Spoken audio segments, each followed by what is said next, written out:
The dawn of December 1843 was crisp and gray, the kind of morning when the air seems to hum with frost.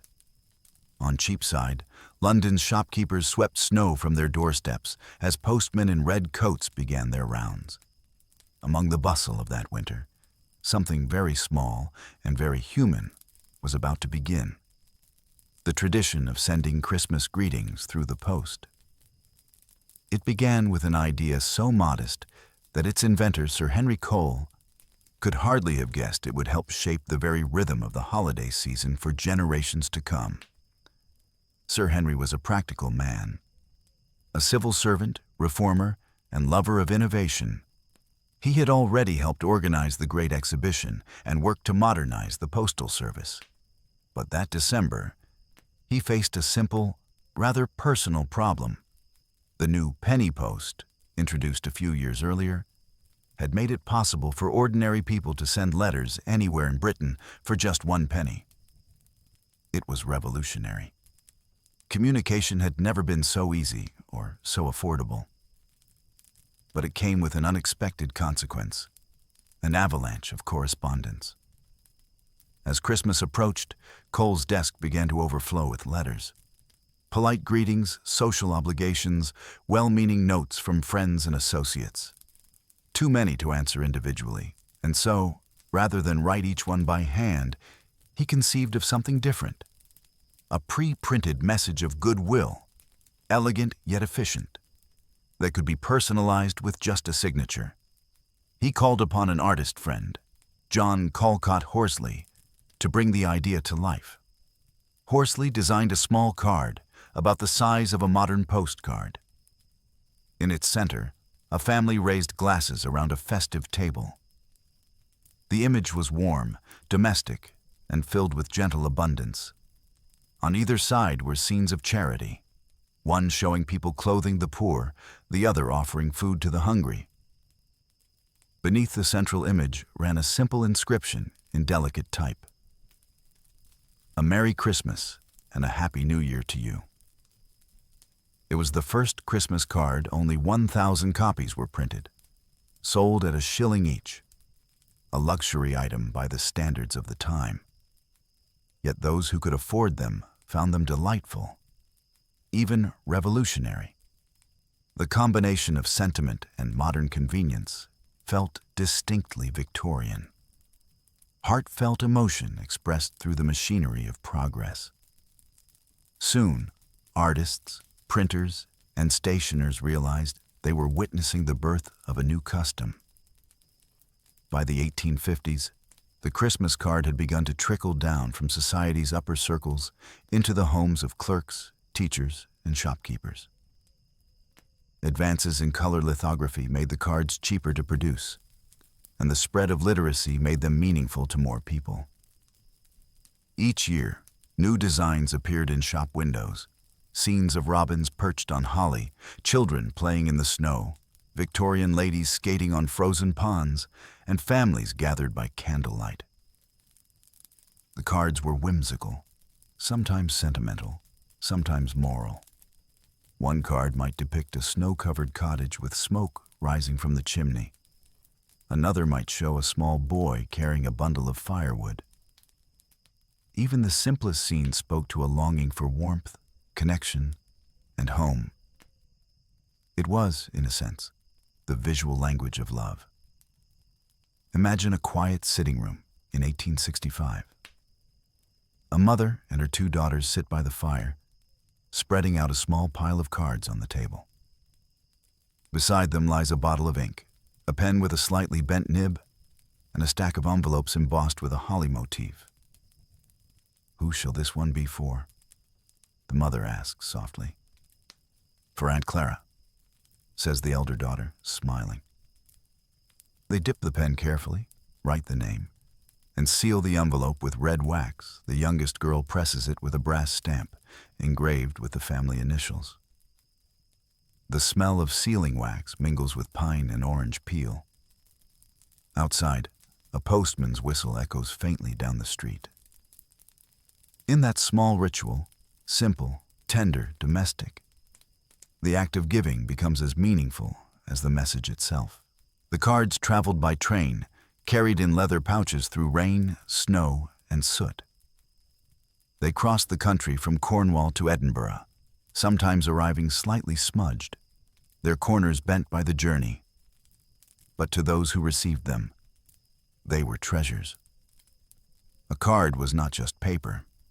It was a gesture, a tangible sign that someone, somewhere, had thought of you amid the dark of winter.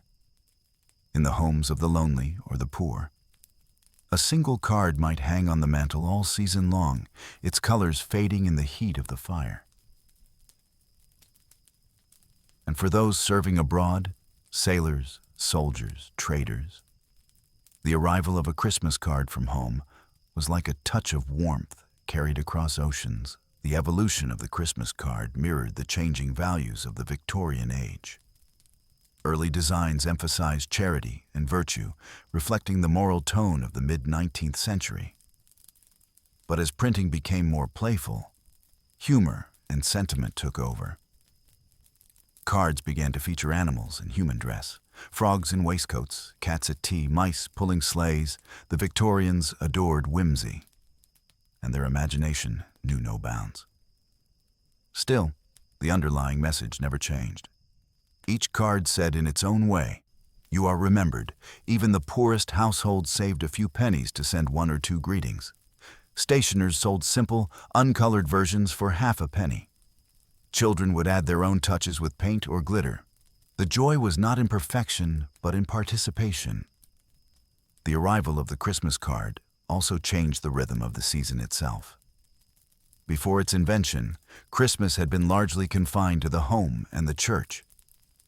But now, it began to fill the streets, the post offices, the trains, a network of goodwill stretching across the nation. Postmen became bearers of cheer, their bags heavy with handwritten warmth. Newspapers published statistics on how many cards had been delivered that year. Millions by the century's end. And the phrase, "the Christmas post," entered common speech, as familiar as the sound of carols or the smell of pudding. The act of sending and receiving became part of the ritual, a moment of pause in a world growing ever faster. In the art of the Christmas card, we can see the Victorian soul laid bare. It was sentimental, yes, but also hopeful.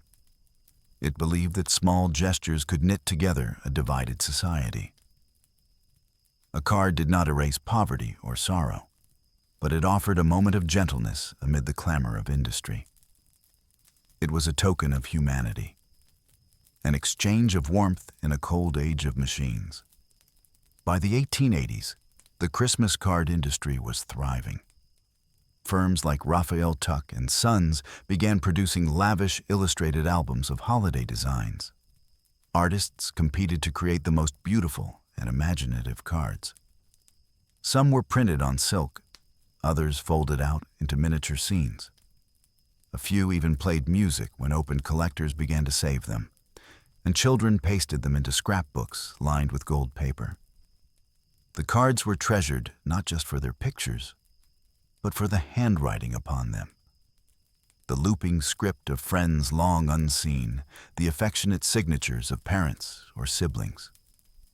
Victorian families began to display them proudly, arranging them on mantelpieces, hanging them on ribbons across the hearth, or pinning them to parlor walls. The sight of dozens of colorful cards swaying gently in the firelight became one of the season's most beloved images. It was, in essence, an early form of social media. Quiet, tactile, and deeply human. As the century drew to a close, the custom spread far beyond Britain. Cards crossed the Atlantic to America, traveled by ship to the colonies, and even reached distant outposts of the empire. Wherever they went, they carried with them the spirit of Victorian Christmas, domestic, sentimental, and full of faith in the goodness of connection. In every nation they touched, the holiday began to take on new life, blending local traditions with this distinctly modern expression of care. Imagine, for a moment, one of those late Victorian post offices on Christmas Eve. The air is thick with the smell of ink, wax, and wet wool. Clerks in waistcoats sort endless piles of envelopes, their fingers stained and tired. The clatter of the sorting machines blends with the murmur of voices, the rustle of paper, the ticking of the great wall clock. And yet, despite the exhaustion, there is joy. Each letter, each card, is a story in miniature, a thread in a vast tapestry of affection that stretches across a nation. The postmen load their bags, step into the cold, and vanish into the snow. By morning, hundreds of thousands of homes will wake to find those small rectangles of kindness resting upon their tables. From ink and paper, a tradition was born, a way for love to travel through distance, through time, through the unremarkable act of posting a letter. And in that act, the Victorians achieved something quietly profound. They made communication tender. For in every envelope sealed with care, in every hand that paused to write a name, there lived a wish, gentle, universal, and enduring. If you enjoy relaxing history, don't forget to subscribe, leave a comment, and tell us where you're listening from tonight. Wishing you a calm evening and a Merry Christmas. Just as it was written in 1843. A Merry Christmas and a Happy New Year to you.